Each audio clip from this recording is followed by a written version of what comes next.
My name is Brad Bell. I'm a faculty member in the HR Studies Department here in Cornell ILR School.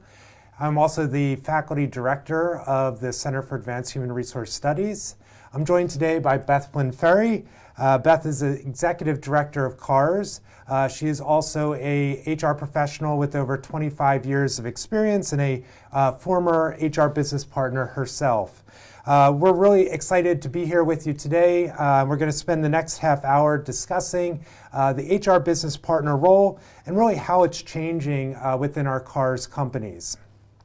To give you an idea of what we plan to do over the next 30 minutes or so, we'll spend the first 15 minutes really sharing information that's come out of research and a number of working groups that we've been doing here within CAHRS. As you listen, please start to submit questions that you have, either based on the content that we'll be kind of going through, as well as just issues that are top of mind for you. And we plan to use about this second 15 minutes of the session today to go through and address as many of your questions as we can in the time available. So Beth, great to be with you today. Thanks, Brett. So I know you've been leading a lot of research and working groups on this topic over the past few years. These have been really highly attended working groups, Definitely. often kind of fully subscribing very quickly. So kind of what sparked your interest in this topic, as well as what do you think is driving the interest of our partners in this topic? Yeah. All of our companies have been talking about HR transformation over the last, 10 years or so. And all of you out there will be familiar with this model that I've got up on the screen here, which is the HR operating model, where we've got our centers of excellence, we've got our HR shared services group, and then we've got our HR business partners. And many, many companies, almost every company we encounter has implemented this three-legged stool model. But what we're finding is now that with the technology that's available, with shifting of resources from the HRBP group to our centers of excellence and to HR shared services, and the demands of clients on what they're expecting out of our HR function in general, has really changed the role of the HR business partner. And while the model, is pretty well entrenched, there are some challenges that come up with that as well. So it seems like, every company we talk to seems to be kind of, this is a model they're following. So it must be proving somewhat successful. But you mentioned these challenges. What are some of the key challenges that you're hearing from the companies? Yeah, there are several. So one is, many companies are looking at this opportunity of implementing the technology and really leveraging this model as a way to control costs. And so they're looking for headcount savings along with that. And so sometimes what that means for the HR business partner is that they are supporting more employees than ever. We did talk in a few of the working groups about the ratios of numbers of employees that the HRBPs are supporting. And one company had them one person supporting as many as 8,000 employees, which was a huge number.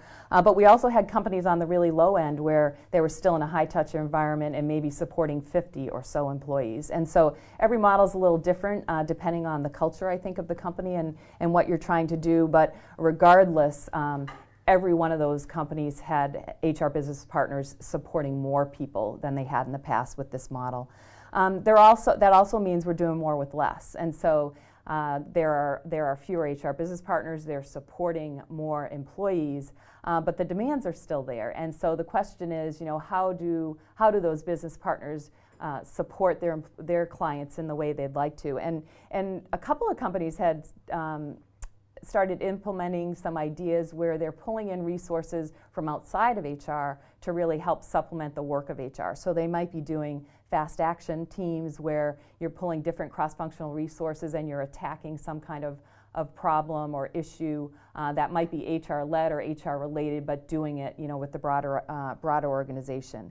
And so that's been something that's been, I think, a really good way not only to leverage, your internal resources more, but for more of the employees to get more involved in the work of HR, and especially as it regards the employee experience these days. And then, the third thing that really is more of a challenge with these models is coordinating, right? Coordinating across HR. And, generally the HR function has been more high touch in the past. It's beginning to feel different. Some employees like that, others don't. but from an HR standpoint, they still want to deliver in the sense of one HR. I've heard that mentioned by several companies in different ways where, they don't want their employees to feel like they've got to go here for this and there for that and there for another thing. And if they are, that might be okay, but it must still feel coordinated and delivered as if we had in the past. So that is definitely another challenge that we're facing with this. Great. So setting aside maybe some of these structural challenges, how has this kind of shift or this new model kind of reshaped the role itself and the type of work that these HRBPs are being asked to do on a day-to-day basis? Yeah, that's a good point. We've got on the slide here, I've got some of the terminology that in one of the CAHRS studies we did came back as we asked, what are the titles? What are you calling, the roles in your organization today? And certainly HR business partner is prominent. But there are many different roles that are still in organizations. We still have HR generalists. In some of these organizations, we've got new roles like HR advisor or HR coach as well, but HR business partner is really the predominant one. And I would say that again, the way the types of focus areas that the business partners are concentrating on are similar to what they've been doing in the past with some nuances, but how they're delivering work to the client is much more strategic, right? So certainly with the implementation of the model, we're able to move some of the transactional work off of the business partner into the HR shared services. The COEs are taking on all of the program development and deep work with HR business partners still being involved in execution of that. But it certainly does allow the business partners to free up a little bit more and to focus on more of the strategic work that the client wants, which ultimately is really going to help deliver business performance. Mm-hmm.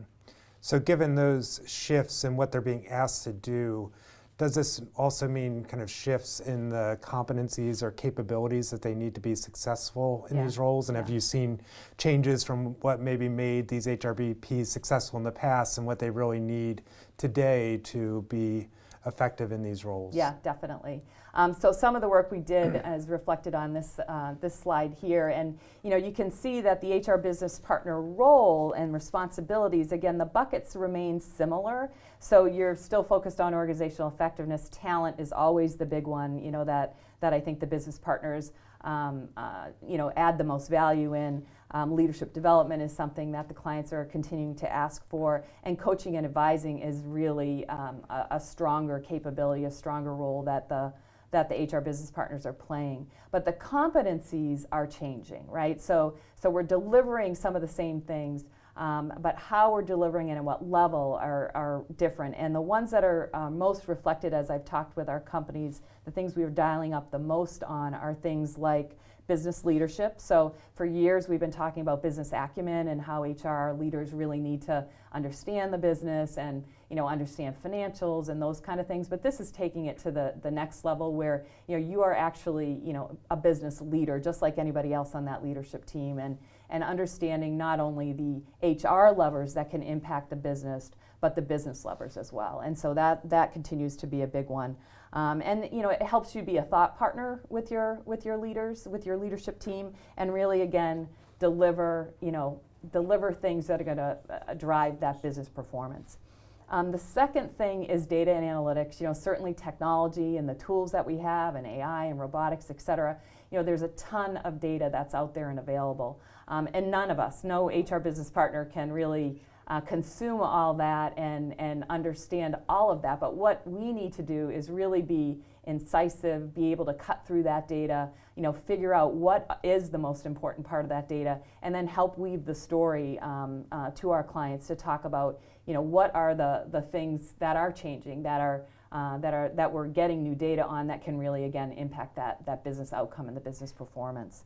And then the third thing that I've heard the most about that's changing as far as HR capabilities and where we really need to skill up as business partners is agility, right? So not only does HR need to be more agile in how we deliver to our clients and how we do our work, but we need to help the organization be more agile. And whether that's helping with the culture and adopting the agile mindset, or if that's taking some of the tools that agile teams have and implementing those, where they can be useful, because that's not across the organization. That's generally in different pockets of the organization, but helping our clients again navigate that and figure out where can that be the most useful for the organization. So I imagine all these changes, present both opportunities for these HRBPs to have bigger impact and to be more strategic.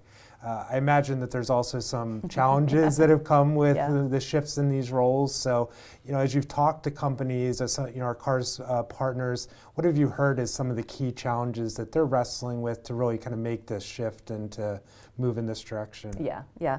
There are a number of challenges. I'll just focus on a couple of the big ones here. One is change itself, right? And so change is always hard, and this change is no different in that regard. And it's hard for not only our employees and line leaders, because they're being asked to do more themselves from a self-service standpoint, or to adopt new technologies, et cetera. I think the biggest surprise is how difficult it is for the HR teams themselves and the HR business partners themselves. And I think why that is that while for years HR business partners have been saying I don't have time to focus on the things I really want to because I'm too transactional. The fact is that they've had to span the transactional to the strategic, and now that they're able to more focus on the strategic, they're letting go of things that might have brought satisfaction and are certainly valuable to the client, and so they're appreciated for doing those things. And now really need to maybe say no and disappoint their clients, and that's not a good feeling. And so that's one aspect of why it's hard to change. Another is what does strategic look like? And in many organizations, you may not have many role models or many people that have been operating at this level. And so defining that and gaining those new skills and changing yourself is a difficult thing to embrace. And it also involves recontracting with your clients, about what expectations there are. And those are hard conversations to have and hard to stick to. And so those are some of the things that HR business partners need to understand that they may need to address as they go through this change. Again, on the client side, many love their HRGs and have formed good relationships with them and love the role that they've played. And so they may not have been asking, for a change here. They're used to having that one-stop shop where they're able to go to their HR business partner and get whatever they need, and that changes here. Some may not want to adopt the new technology or the new role of self-service, and it's new learnings for them as well. So you can't underplay how difficult change is. The second challenge I really think is this, these new competencies, and how do we help companies? How do we help our employees develop those? It means changes in career paths. It means a lot of different things in that regard. And so, as I mentioned before, there may not be role models in the organization for people to point to and aspire to be. And so you need to figure out what that means. You need to look at your current talent and assess them against these new competencies and roles, and figure out, okay, do I need to skill build? So what kind of training should I provide? Do I need to hire? Because many times these HRBPs are just serving the highest level clients, the C-suite, and maybe their direct reports, and so that may require a different profile of person, and so that may mean dialing up your external hiring. It means knowledge sharing. It means getting people together and brown bag lunches, whatever it happens to be, to talk about the issues that they're facing and how they deal with those with their clients, mentoring, action learning projects, a whole bunch of things. And then career pathing, is different. And so, do you bring people right into an HRBP role? That may not be as likely anymore, especially with a new recruit right off of campus who may not have the same level of experience and competence that you need for these higher skilled areas. So, regarding I think the piece about how to develop this talent pool is important, right? Because I've heard a lot of companies talk about, as we've adopted this new model, it's taken away some of these traditional career paths that we use to develop HR talent, and to prepare them Yeah, for some of these roles. So in talking to companies, have you heard them talk about kind of innovative approaches they're taking to developing these HRBPs that maybe they didn't have in the past? Yeah. Several companies have talked about forming HR academies or HR universities or that type of thing, where they really are building skills. They're bringing in expertise from the external areas or maybe other functions within their own companies, and actually putting people through these classroom types of academies. And the areas, when I've talked to them about where are you focusing on, what are you teaching here, the ones that come up are analytics, for sure, change management, design and development, critical thinking and judgment. Those are the 5 most common things I hear when I talk to companies about what are you doing in these HR academies. So those are kind of the focus areas. How they do those, could be through classroom training. It could also be through rotating people through a variety of the different legs of the stool. So you may want your employees to have experience not only as a HR generalist or HR business partner, but also in the centers of excellence, or 1 or 2 of those, as well as HR shared services, to really understand the different aspects and to, again, develop knowledge so that as you get to those more senior roles, you're ready. Others are maintaining those HR generalist types of roles and bringing people into those roles as junior employees, and again, then developing the skills and moving them up to more of the HRBP types of areas. So the rotations would seem like a good strategy for addressing some of these coordination challenges that you talked about earlier. Are there other things that companies are doing to deal with this challenge of kind of navigating this transformed team? Yeah. That is the third challenge, the navigating the transformed team.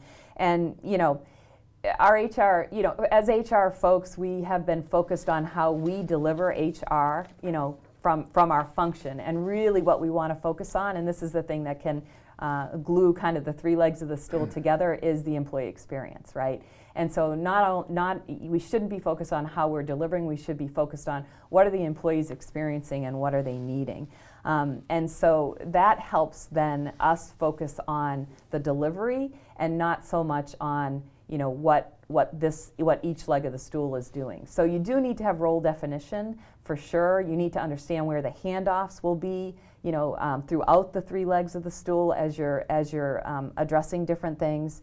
But and you need to also define, in this environment of shared services and this environment of reducing costs, what can be systematic, what can be the same throughout the company, what can be a common global process, and what can be unique, and what can HR business partners or different COEs focus on that may be unique business to business, and be clear about that, right? And so that there is clarity and people don't feel like they're spinning their wheels, and they're able, again, to deliver high quality services to their clients, but on other things be scalable and do it at a reasonable cost. So I think those are a couple of the things that you can do to help navigate the transform team. But again, I really think by shifting the focus from what we're delivering to what the employee is experiencing is the key to kind of delivering one HR. Yeah, great. So a lot of great insights from the work that we've been doing here at CAHRS, that you've been doing here at CAHRS. I want to jump now to taking in some of the questions that have been rolling in. I encourage you, if you have questions, please submit them and we'll try to tackle them. Just to address some of the easy ones first. A couple people asked how you'll get access to the slides or whether we'll be posting this video. Once we're done with this session, we will be posting a copy of the video, and we'll also be posting the slides. So you'll have access to those, no worries. So one of the questions here that I think is interesting, it asks about kind of what have we seen in terms of kind of segmenting the HRBP role and the client-facing model. So I know in the one working group I did on this topic, some companies were segmenting, for example, by maybe keeping the traditional model more in plants, in manufacturing settings, but maybe having more of the model that we've been talking about in kind of more professional, what they were referring to as kind of people settings. I mean, other ways that you're seeing companies kind of segment the HRBP model, they're asking, for example, based on level of the leader.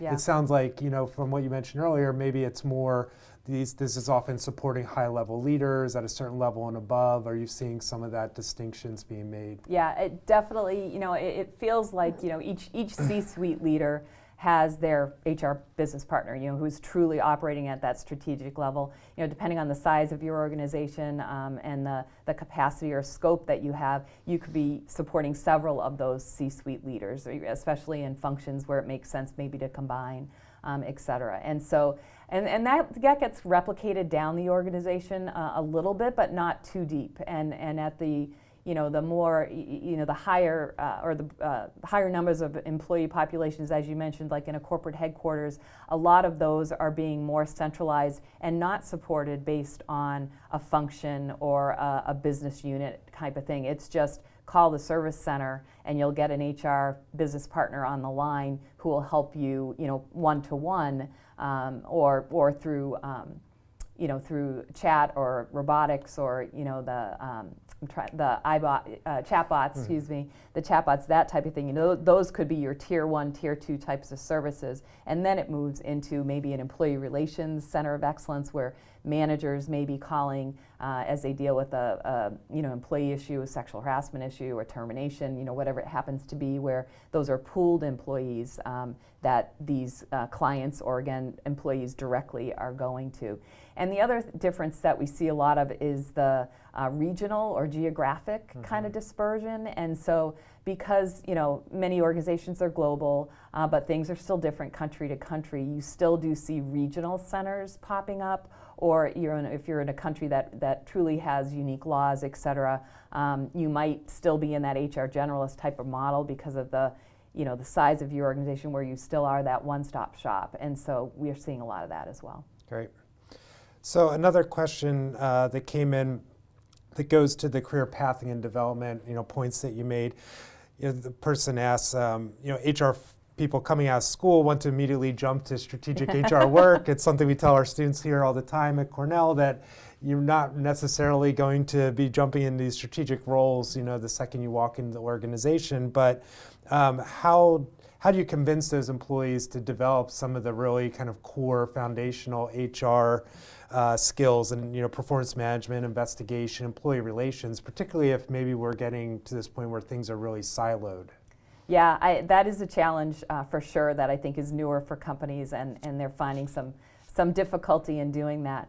But I think it's in just proving out how important each of those processes is, right, and where they impact the business. And so, I don't think that new hires coming in, especially off a college campus, really understand how important some of those things are, and they may sound just like a process and it's pushing paper or that kind of thing. But I think if you really get them to understand the strategic leverage behind what the impact of those processes can do for their clients, and then paint the picture of learning each of them kind of individually, but at that next step in their career where they come together a little bit more, again, to impact the business. That's how you're going to get people interested in that. And I think it's having them do those roles, but maybe having them work on some of these fast action teams, maybe outside of that more limited scope that they may feel, but exposed to some of these bigger issues, and working cross-functionally can really, I think, help them value both parts of that. That's great.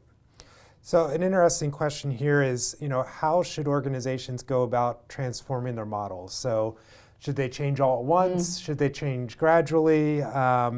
Change geographically? And I know in your working groups, you often saw companies that were at very different stages of this transformation process. So my guess is that it varies, right? Yeah. Different companies do it differently, but what have you been seeing?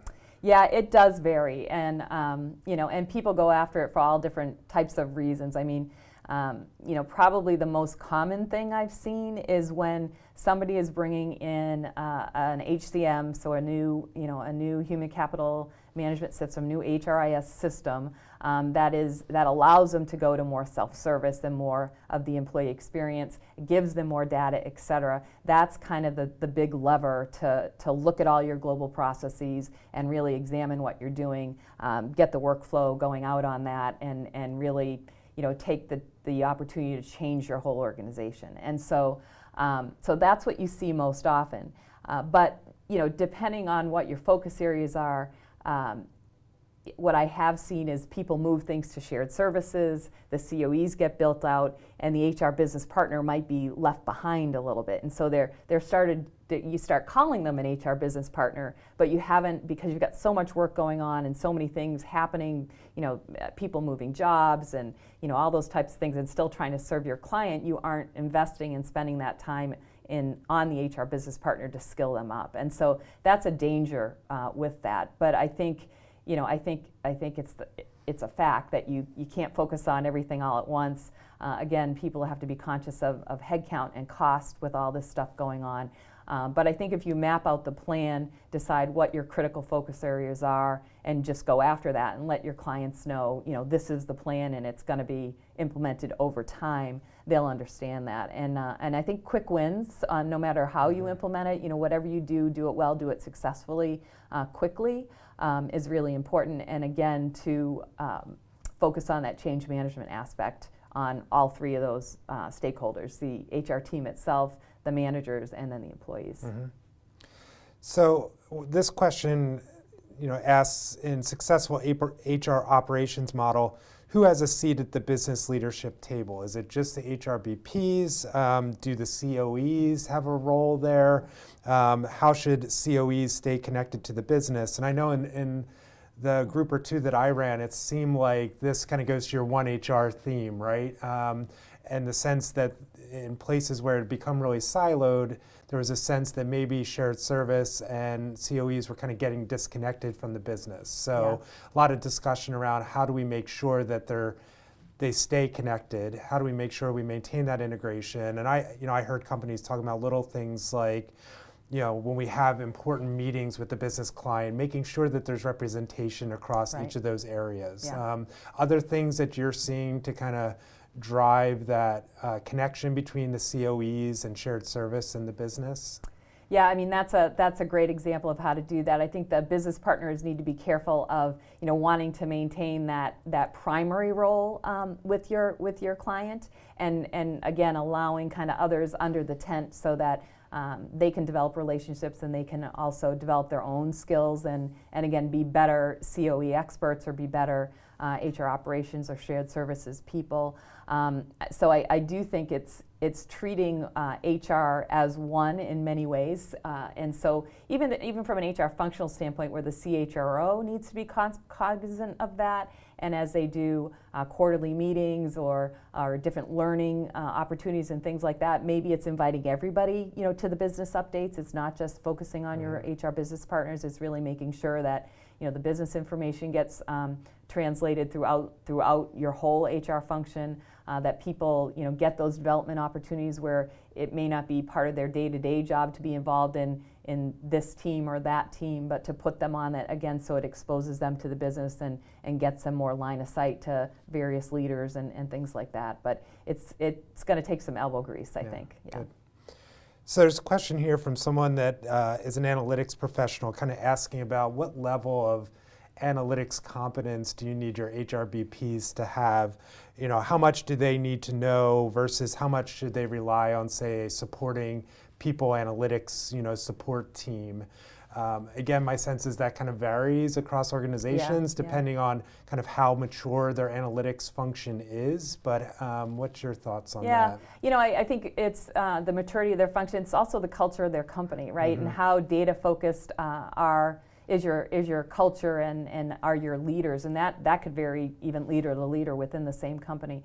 But I think what's important, HR can't be everything, to everyone, and can't be real deep, as a business partner. Again, you're not going to be as deep on any one thing. So I think we've got to rely on our centers of excellence, like the Analytics Center of Excellence, to actually be the ones who understand the data, in the deep dive fashion. But as those analytics folks are serving up information to our business partners, it's really sorting through that with your understanding of the business and what is important to it, looking at what you're seeing from an analytics standpoint, all that data, and cutting through, okay, what are really the most critical things? What are the most important things that are good for you to surface with your leaders or to use with your team to take a different approach or bring a different solution or problem solve, or again, drive the business in a different way. And so I think it's being kind of incisive and cutting through that noise and all that data to what's the most critical, and then telling the story. I think business partners could be better storytellers as well,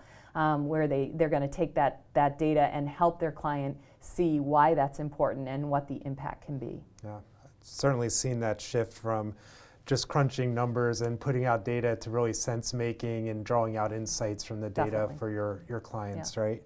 So one last question before we need to wrap up.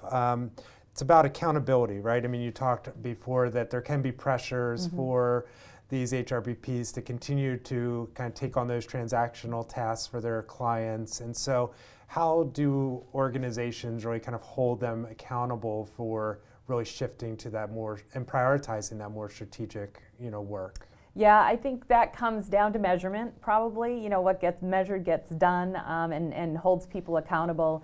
And we used to, in HR, the business partners used to be measured on things like quality of service and time, speed and things like that. I think in the end, the accountability comes in the business outcomes and being measured on those and as accountable for those as the line leaders are. And so I think our HR business partners ought to be measured like that and held accountable to that in the same way. That makes a lot of sense.